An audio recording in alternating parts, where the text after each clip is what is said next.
one of the most commercially successful funk groups of the 70s.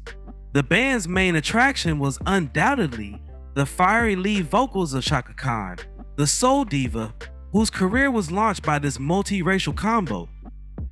They achieved an astonishing run of hit singles on the pop and R&B charts, which continued through the 70s and up to Khan's formal departure in 1983. Their success was fueled by Khan, who was eventually billed an addition to the group, and an unwavering sense of rhythm. The centerpiece of today's video is all about Rufus. Now before we start, let's be sure to leave a like on the video, subscribe to the channel, and push that notification bell to be sure you won't miss out on any more content. Now, without further ado, let's cue that intro.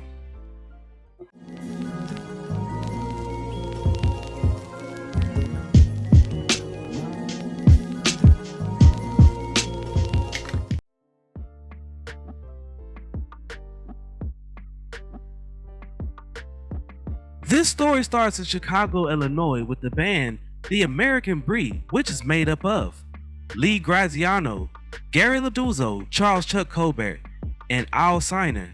The band's 1968 smash song, Bend Me, Shape Me, became an oldies radio mainstay. After their success, Colbert and Graziano created a new group, adding later day American Breed members Kevin Murphy and Paulette McWilliams, as well as James Stella and Vern Pilder from the bar band Circus. In 1969, the band came up with the name Smoke, following a management change to Bob Monaco and Bill Trott. The group changed its name to as Rufus, a play on the title of Mechanics Illustrated's advice column. Following Colbert's departure, Willie Weeks was added to the bass, and Siner returned to replace Pilder. The group recorded an album for Epic Records in 1971, but it was never released. Epic terminated the band's contract in early 1972. Dennis Belfield took Weeks' place, Ron Stockard replaced James Stella, and Andre Fisher took over for Lee Graziano. Paulette McWilliams and Chaka Khan met and became longtime friends thanks to their spouses. Khan saw Axe Rufus perform live most of the time while they were in Chicago. When McWilliams announced her departure from Axe Rufus, she said that she had the perfect vocalist to take her place and inquired about Khan's involvement. The band reluctantly agreed, and McWilliams stayed for a few weeks to teach Khan the group style. How'd you meet the guys? I used to go up on Rush Street sometimes, from time to time, because I lived in a commune with a lot of, after I moved out from my dad. You left the Catholic church and went straight bohemian. So I'm living in this commune with like all these 8 people. And we used to go up on Rush Street and either jam, like at Mother's, there were certain clubs you could sit in or sing or whatever. And they were all musicians. And I used to go up there and just see acts. There were like 5 or 6 clubs. Rush Up, Mother's, Pit, Nero's Pit.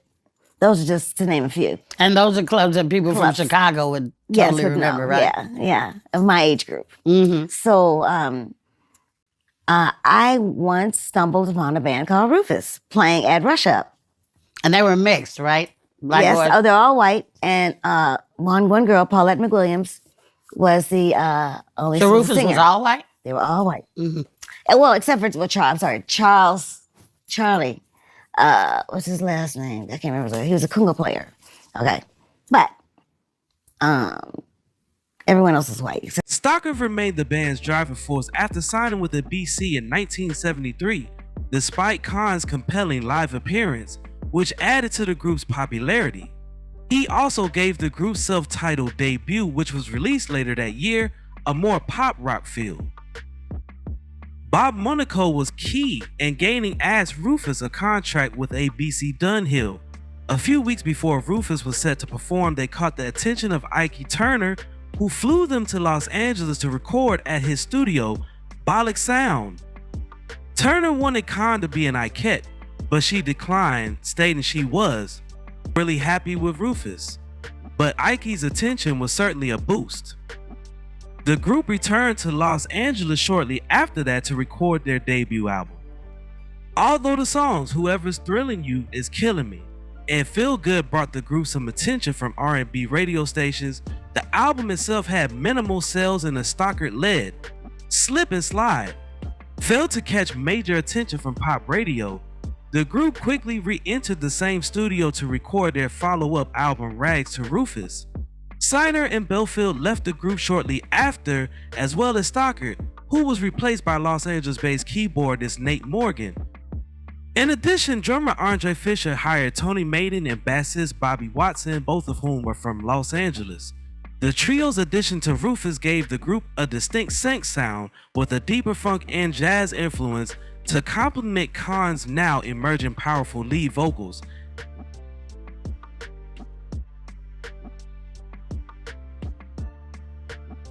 The album Rags to Rufus was published in 1974, and 2 of its singles became major hits, propelling the album to platinum status. Rufus received their first Grammy Award for the song Tell Me Something Good, written by Stevie Wonder. In addition, it sold over 1 million copies and was certified gold by the RIAA. The Parker and Khan's composition, You Got the Love. The band was invited to open for several prominent musicians, including Stevie Wonder, Cheech and Chong, and the Hughes Corporation. Because of Khan's growing fame, Rufus and ABC dubbed the group a new name, Rufus, featuring Chaka Khan. By the way, Chaka never liked the idea of the band becoming Rufus featuring Chaka Khan. She has often said, I was happy just being a member of Rufus, but the record company decided to feature me. I didn't think I could do anything to stop it. Looking back now, I realize I could have taken a stand.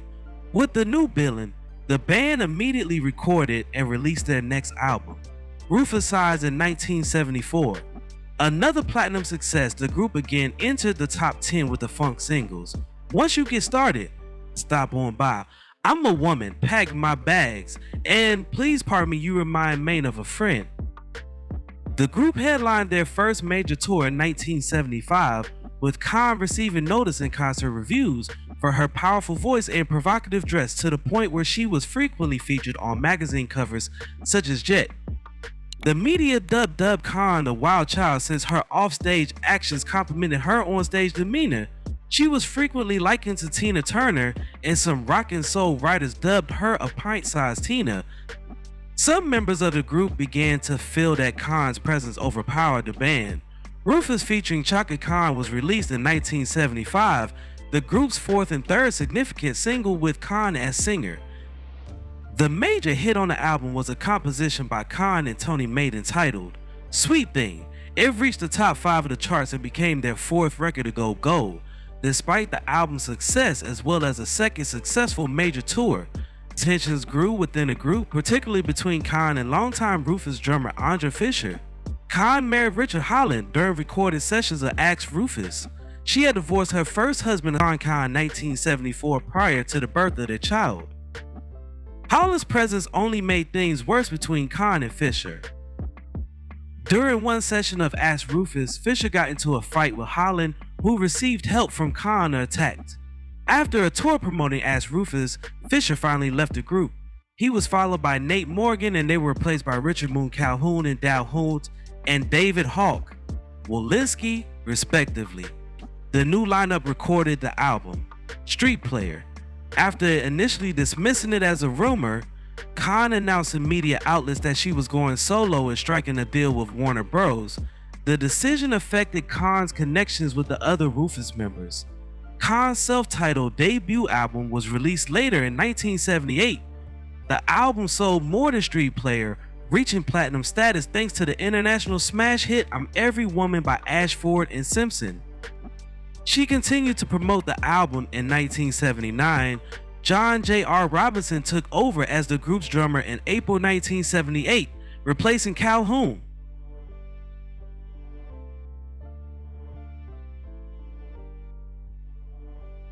After Calhoun's replacement, ABC Records was absorbed by MCA, bringing the group to MCA.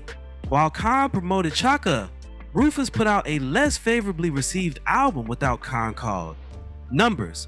Khan returned to record with the band for. Master Jam, which was produced by Quincy Jones. By now, Rufus and Khan were two separate acts. Khan's stardom helped Master Jam go gold thanks to the funk-laden disco recording, Do You Love What You Feel? Though Khan said later that she was ready to leave Rufus at the time she released Chaka in 1978, she discovered that she had 2 more albums left in her BC and MCA contract with the band and agreed to fulfill her obligations. After Master Jam, one of the contractual albums and another album without Khan, Party Till You're Broke, which did not sell well, Rufus and Khan reunited for their last MCA album, Camouflage, in 1981. Tension was felt during the album sessions. Khan avoided the band while recording her vocals alone to a click track. The album failed to garner attention, mainly due to Khan's solo obligations, which now included 2 more gold certified studio albums with Naughty and What Y'all Gonna Do For Me. With the release of Camouflage, Khan was free to leave the group, and after her exit in early 1982, the remaining members of Rufus released what became their final studio album, Sealed in Red. Like their previous albums, it went unnoticed. Rufus band members agreed to split after one last live album. The band asked Khan to contribute to their final concert performance, which was filmed by Warner Bros. She obliged, reuniting with the group for what was later released as a documentary film, Stomping at the Savoy. Warner Bros. Declined to release the film at that time and released only the live album. The album included 4 Khan-led studio songs, including the Dave Walensky composition, Ain't Nobody, which got attention when a producer for the film, Breakin', heard it while screening songs for the movie soundtrack. WB eventually released the song, and the song became a top 30 Billboard Hot 100 hit, reaching number 1 on the R&B chart and was number 8 on the UK singles chart. The success of the track led to the band receiving its 2nd Grammy Award for Best R&B Performance by a Duo or Group with Vocals. After that, Rufus went their separate ways. Khan soon released the album and smash single, I Feel For You, cementing her solo career, which continued successfully for decades.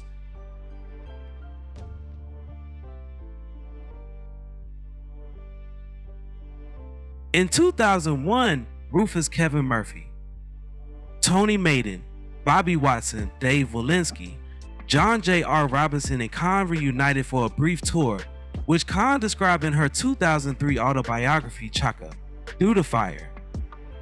Khan and Maiden reunited on the modernized Rufus medley, Pack My Bags, You Got the Love, on Khan's double Grammy Award winning 2007 album, Funk This. During a 2008 interview with Billboard, Khan stated that the band's classic lineup, which includes Andre Fisher and Nate Morgan, had no plans to reunite, and that touring with Maiden, one of the few Rufus bandmates with whom Khan had a close friendship, was the closest to another Rufus reunion. In 2008, Rufus, Bobby Watson, and JR embarked on a short tour. Neither original member Kevin Murphy, Tony Maiden, or Dave Walensky took part in the tour. In September 2011, the Rock and Roll Hall of Fame committee announced that the band and Khan had been jointly nominated for entry into the 27th annual class. They had been eligible since 1999, with the committee counting Rags to Rufus as the band's first album rather than Rufus, which was released in 1973. This was their first year of nominations. Khan was honored earlier in 2011 with a solo star on the Hollywood Walk of Fame. Rufus was nominated for the Rock and Roll Hall of Fame again in September 2017, but did not garner enough votes to advance. Now, before we go, I have a few questions for you all. Do you believe Rufus deserves to be inducted into a Hall of Fame? If so, which one? Also, what is your favorite song by Rufus, or what is your favorite Chaka Khan song?